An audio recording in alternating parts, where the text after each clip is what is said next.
मेरे प्यारे साथियों, नमस्कार। AFEIS के आज 11 जनवरी 2021 के डेली ऑडियो लेक्चर में मैं डॉक्टर विजय अग्रवाल आप सभी का हार्दिक रूप से स्वागत करता हूं और आप सबके साथ ही विशेष रूप से स्वागत करता हूं अपने उन दो नौजवान साथियों का जिन्होंने एकेडमी की 7 से 21 मार्च के बीच होने वाली क्लासेस के लिए अपने रजिस्ट्रेशन कराए हैं। इन दोस्तों के नाम हैं सोनिया देसवाल, आप पलवल हरियाणा से हैं, और आदित्य पवार, आप लखनऊ उत्तर प्रदेश से हैं। फ्रेंड्स, आज के मुख्य विषय की ही मैं शुरुआत कर रहा हूं और मुख्य विषय के तहत मैं आप सबसे बात करने जा रहा हूं IAS की तैयारी के तरीके में बदलाव के बारे में। अभी फिलहाल आज जो सिविल सर्विस मेंस के जो एग्जाम हो रहे हैं 1-2 दिन में खत्म हो जाएंगे।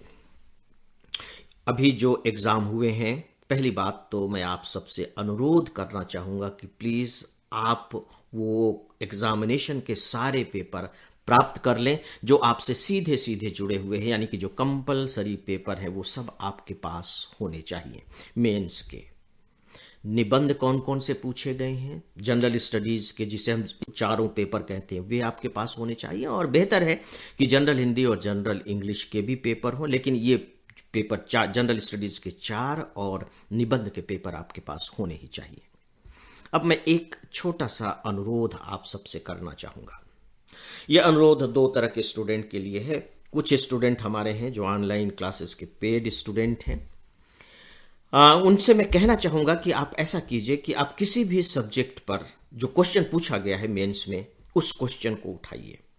किसी भी सब्जेक्ट को उस क्वेश्चन को उठाइए, और अगर आपने उस सब्जेक्ट के लेक्चर सुन लिए हों तो उस पर विचार कीजिए कि क्या आप इस पर कुछ लिख सकते हैं। यानी कि पहली बात तो यह कि आपके क्वेश्चन समझ में आ रहा है कि नहीं आ रहा है। फिर अगर आ रहा है तो आप लिख सकते हैं या नहीं लिख सकते हैं। अब जो भी आपका परिणाम हो, कोई बात नहीं।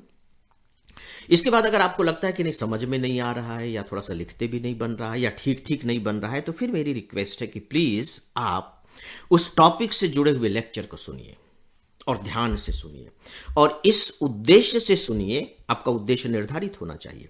इस उद्देश्य से सुनिए कि जो प्रश्न पूछा गया है, मुझे इस प्रश्न का उत्तर इस लेक्चर में ढूंढना है, और आप फिर देखिए कि आपको वह उत्तर मिलता है या नहीं मिलता है।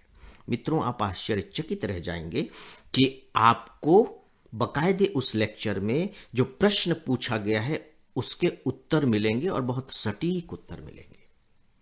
और बाकी जो करंट अफेयर्स पर जो आधारित प्रश्न पूछे गए हैं उसके लिए मेरा सजेशन है कि प्लीज आपको जो करंट अफेयर्स पर हर महीने जो प्रोवाइड किया जाता है लगभग 1 घंटे का, आप उन्हें सुने और साथ ही साथ डेली ऑडियो लेक्चर में ढूंढें।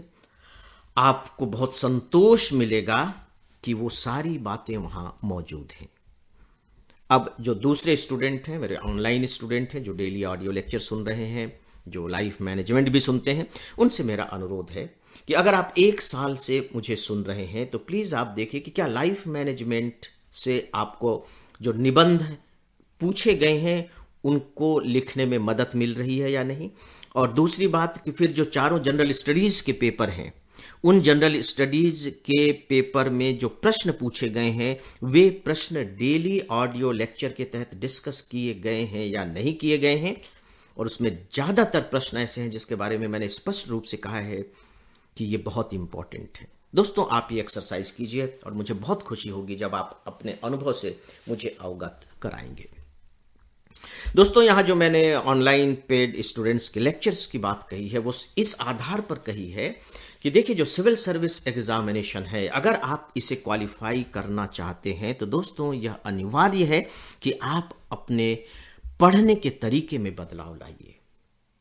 लोग ऐसा नहीं करते, उन्हें इनफैक्ट विश्वास भी नहीं होता है। और अभी जो मैंने आपसे अनुरोध किया है वो सिर्फ इस लिहाज से किया है क्योंकि यदि आपको लगने लगता है कि नहीं ये लेक्चर्स अच्छे हैं या डेली ऑडियो लेक्चर में जो बताया जा रहा है वो बात सही है और एग्जामिनेशन में उससे हमें फायदा पहुंचता है, तो आपका इन पर विश्वास बढ़ेगा। और जब विश्वास बढ़ेगा तो याद रखिए, तब आप बहुत ध्यान से उन्हें सुनेंगे, उनका सही तरीके से इस्तेमाल करेंगे, और तभी आपको सही तरीके से लाभ मिल सकेगा। शुरुआत विश्वास से होती है। दोस्तों, ये बहुत जरूरी है। ये बात मैं इसलिए कह रहा हूं कि अभी हमारे जो ऑनलाइन क्लासेस के जो पेड स्टूडेंट हैं, मैं अपने उस अनुभव को आपके साथ साझा करना चाहूँगा। ये हमारे ऑनलाइन क्लासेस के पेड स्टूडेंट हैं। 1 साल से वो हमारी लेक्चर्स सुन रहे हैं, क्लास से हमारे सीधे सीधे जुड़े हुए हैं। वो सरकारी नौकरी में भी हैं और नौकरी करते हुए लगभग उनको 10 साल हो गए हैं। यानी कि सरकारी नौकरी में कहने का मतलब है कि थोड़े से मेच्योर हो गए होंगे, चीज़ों को जानते होंगे। एक बड़े शहर में रहते हैं, उनकी उम्र भी ज़्यादा ही हो गई होगी, 33 साल की उनकी उम्र है। मुझे लगता है कि नाम न बताना ही बेहतर होगा। वो लगातार ये डिमांड करते रहे कि हमें बाकायदे नोट्स चाहिए, जबकि आपने ऑनलाइन क्लासेस में हम क्या क्या देते हैं उसके तहत बहुत स्पष्ट रूप से कहा है कि हम नोट्स प्रोवाइड नहीं करते। नोट्स व्यक्ति के अपने होते हैं और आपको खुद ही बनाने चाहिए, बहुत स्पष्ट रूप से कहा गया है।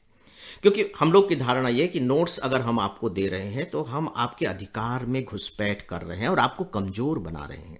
देखिए, माँ चाहती है कि उसका बच्चा चलना सीखे तो वो केवल सपोर्ट देती है, थोड़ा थोड़ा सपोर्ट देती है, उसके बदले में चलने नहीं लगती कि इसको गोद में उठाया और चलने लगे। और अगर ऐसा करने लगे तो दोस्तों, हम आपको बैसाखी नहीं पकड़ाना चाहते, क्योंकि एग्जामिनेशन में हम क्या करेंगे? एग्जामिनेशन में तो आपको अपने पैरों से चलना होगा, वहां हम काम नहीं आएंगे, बैसाखियां काम नहीं आएंगी। तो नोट्स आप खुद बनाइए, इतनी मेहनत कीजिए। हम लोगों ने खासकर अपने जो ऑनलाइन लेक्चर्स हैं उसके तहत 50 घंटे मित्रों, मैंने सिर्फ इस बात के बारे में चर्चा की है कि आपको आईएएस की तैयारी करनी कैसे चाहिए। एक एक बिंदु पर मैंने बात की है। अखबारों का कैसे इस्तेमाल करेंगे, न्यूज कैसे सुनेंगे, नोट्स कैसे बनाएंगे, हमारे अपने लेक्चर्स को कैसे सुनेंगे, एनसीईआरटी की किताबों का कैसे उपयोग करेंगे, दूसरी किताबें, मतलब शायद ही मुझे लगता है कि कोई ऐसा एस्पेक्ट छूटा हो जो आपके लिए जरूरी है। ऐसा कुछ भी नहीं छूटा है। लेकिन मजेदार बात है कि जिन स्टूडेंट्स के बारे में मैं बात कर रहा हूं वो 1 साल से हैं, 1.25 साल से, जो हम 1.25 साल से लगभग जुड़े हुए हैं, 14 महीने से, और वो ढेर सारे लेक्चर्स भी उन्होंने सुन लिए, सिवाय इन 50 घंटों के। इन 50 घंटों को उन्होंने नहीं सुना कि तैयारी कैसे करनी चाहिए। इसका मतलब है कि उस आईएएस तो बनना चाह रहे हैं, लेकिन अपने तरीके से बनना चाह रहे हैं। उनकी जो इच्छा है वो पढ़ेंगे, जैसी इच्छा है वैसे पकड़ेंगे, दूसरे की नहीं सुनेंगे। तो दोस्तों, फिर होगा क्या? होगा यही कि आप अभी तक जो तैयारी करते रहे हैं, आप उसी तरह से तैयारी करते रहेंगे। आपने कॉलेज की तैयारी की है, आपने ग्रेजुएशन किया, आपने पोस्ट ग्रेजुएशन किया, वहां आपने सफलता पाई है, डेफिनेटली सफलता पाई है, तभी आप आईएएस की तैयारी कर रहे हैं। तो फिर यह लगने लगता है कि नहीं, जैसी हम तैयारी करते आ रहे हैं अभी भी हम वैसी ही तैयारी करते रहेंगे और आईएएस बन जाएंगे। दोस्तों, यही मैं आपको थोड़ा सा सतर्क करना चाहूंगा। आप कॉलेज में टॉप कर सकते हैं, गोल्ड मेडल ला सकते हैं, कौन सी यूनिवर्सिटी से मैं ये बात नहीं जानता, नहीं बता भी नहीं सकता, लेकिन अगर आप यूपीएससी के अनुसार अपनी तैयारी करने के तरीके को नहीं बदलेंगे तो आप देखिए कि सिविल सर्विस को क्वालिफाई करना मुश्किल होगा। आपको अपने आप को बदलना ही पड़ेगा। और हमारा सबसे ज्यादा जोर इस बात पर होता है कि हम आपके तैयारी करने के पैटर्न को यूपीएससी के पैटर्न में ला सकें।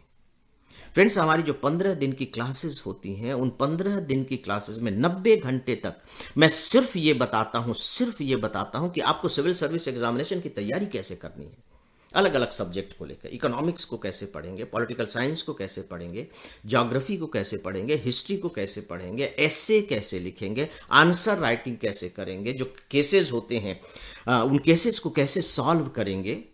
केवल हम लोग टेक्निक पर बात करते हैं 15 दिन तक। और ये जो ऑनलाइन क्लासेस हैं, पेड क्लासेस, इसके तहत एक एक विषय के एक एक टॉपिक को आप कैसे पढ़ेंगे, कैसे तैयार करेंगे, कैसे सुनेंगे, इसके बारे में उसी का एक लार्ज फॉर्म बताया जाता है।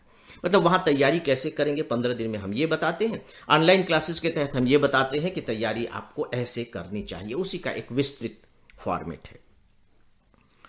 दोस्तों, अब ये बताइए कि यूपीएससी चाहता है कि आप इस तरह के मस्तिष्क वाले हों जिन्हें एडमिनिस्ट्रेटर बनाया जा सके, और वह मस्तिष्क कैसा हो और वह मस्तिष्क कैसा हो, उसमें लचीलापन हो, उसमें सोचने समझने की क्षमता हो, उसमें तार्किकता हो, उसमें मौलिकता हो, उसमें कि उसकी एनालिटिकल पावर हो, वो अलग अलग घटनाओं को जोड़ करके और एक निष्कर्ष निकाल सके, उसका जो एक्सप्रेशन है वो बेहतर हो, स्पष्ट हो, प्रभावशाली हो, वो इन सारी चीज़ों को तलाश कर रहा है, इन सारी चीज़ों को तलाश कर रहा है। और सच पूछे तो दोस्तों, ये जो सिलेबस है ना, ये सिलेबस एक प्रकार से, इसे मैं कहता हूं ये राजमार्ग है।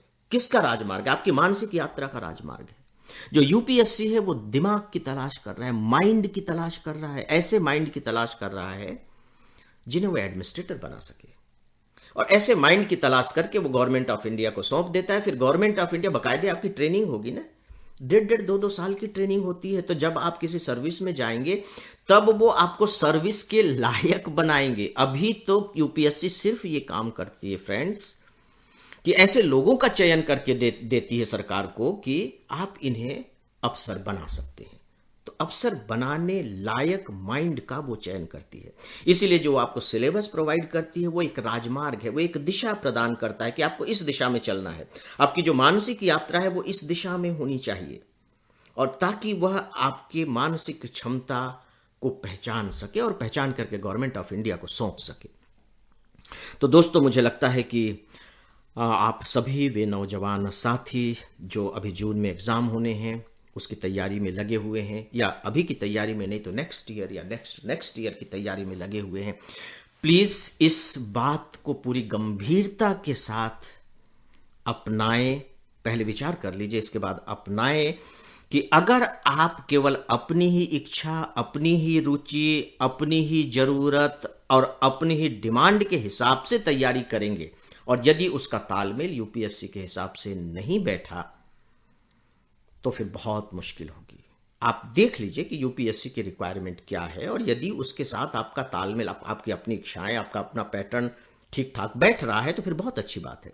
फिर आपकी रैंकिंग बहुत हाई जाएगी। इसका मतलब है कि आप शुरू से ही उसी पैटर्न पर पढ़ते आ रहे हैं। और कुछ स्टूडेंट ऐसे होते हैं।